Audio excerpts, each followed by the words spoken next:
Sometimes the thing draining you is the faff around the thing. You know what I'm talking about. I have a theory that there is a thing that you have to do and then there's all the faff surrounding it. And sometimes that faff is more exhausting than the actual thing. You sit down to send the email and discover that the information you need is in WhatsApp, or is it in chat, or is it in the Google Drive, and the attachment is somewhere in your downloads. In the document you were definitely going to rename properly. It's probably still called Final version 3.2. And someone's moved the charger and all of a sudden your laptop's going out of juice.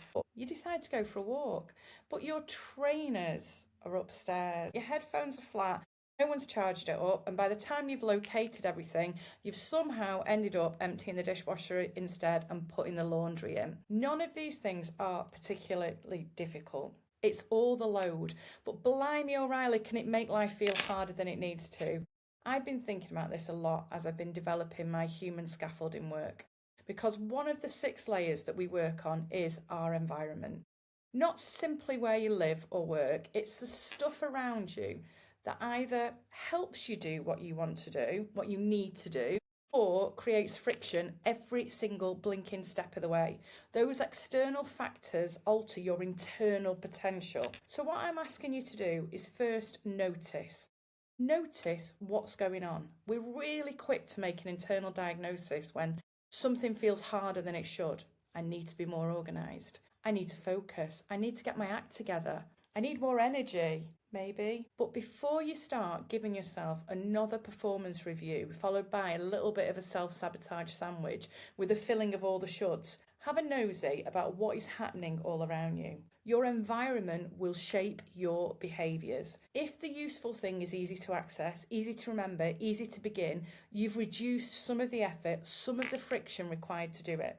If it takes 14 clicks, 3 passwords, a hunt through the kitchen drawer, and the patience of a saint while listening to someone chewing, you have added friction before you've even started. And when you're already carrying a massive load, that friction matters. So what we do next, after we've noticed, we then get to disrupt what's going on.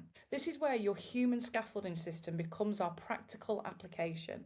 And this is one of the things that we continually explore in Found Her Fire. We don't look at the person standing on the scaffolding and ask how she can become stronger, more disciplined, more resilient. If I hear that word one more time, I might actually go a bit bonkers. We inspect, we look at what's surrounding you. What's helping? What is making ordinary life unnecessarily effortful? What is requiring you to remember something that your environment could remember for you, that you're putting in easy reach? What makes the thing that you want to do slightly easier or slightly harder? You don't need to redesign your office, buy 17 storage baskets, or spend Sunday afternoon creating a colour-coded life command centre. Although a new notebook does make everything better. What we need to do is notice what is happening. Really spend some time thinking about your environment. Notice the impact that your environment has on you, on your intentionality, on your operating system. So maybe today, right now, notice one piece of unnecessary friction. Do a mini audit with yourself. Just notice things as you move through the day. Notice what's causing you to screech to a halt before you can press go again. And the focus is on your environment, those external factors. For me, the husband's a teacher and a musician, and he's off on his summer holidays of glee. He's also practicing his guitar for a tour that he's got coming up.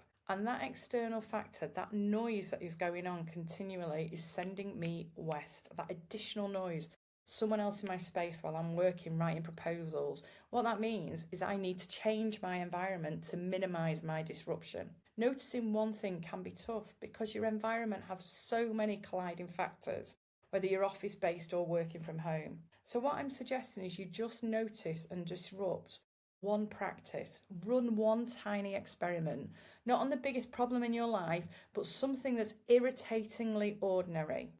What's the thing that you always do on a Monday? How easy are you making it for yourself? How do you approach work on a Monday, on a Tuesday, on a Wednesday? Is it head down in figures? Is your environment conducive to helping you focus? How can you make it 1% easier for yourself?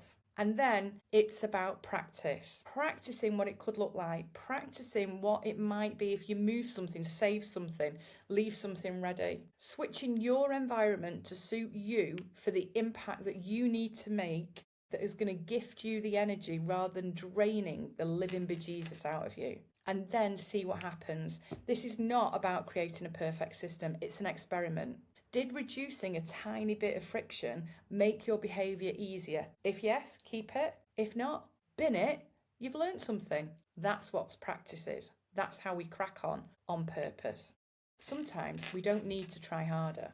You need to make the trying less hard. And with that, I'm off to lock myself in a room with 2 cups of coffee and some earplugs so I can't hear the husband. Let's crack on purpose.